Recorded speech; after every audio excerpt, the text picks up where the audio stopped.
I made this Kurama wig. Here's how I did it. Alright, so let's get into it.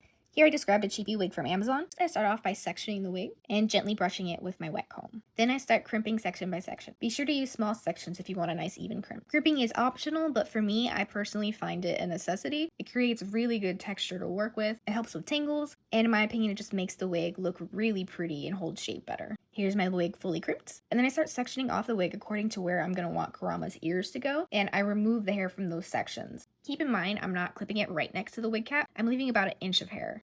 Once those sections are gone, I go ahead and I take a hot glue gun and use that to smooth down the hair that I left. This will create almost like a helmet effect and really hold everything into place. Then I took some black hair from a wig that I wasn't using, and I'm going to make those into wefts to use for Kurama's ears. I use tacky glue and put a little bit on the ends, and then I use a silicone brush to just kind of smooth the glue out. And I'm also doing this on top of a silicone mat so that it won't stick or ruin any surfaces. While that dries, I'm going to go ahead and make the frame for Kurama's ears. I figured out the shape that I wanted and just drew that onto paper to use as my guide. And then I'm going to take wire and bend it to that shape. Once you get it in the shape that you want, you can go ahead and secure it with tape. I then take some hot glue and start gluing batting onto the ears. And then I take a heat gun on a low setting and slowly melt it down so that it's nice and firm. Be very careful with this step as the batting can get really hot. So once I'm happy with the shape, I go ahead and I paint it the same color that the hair is going to be, just to help mask the batting underneath and create a full look without having to use a ton of hair. I place the hair in the direction that I want it to go, and then I use more of the tacky glue to help secure the ends.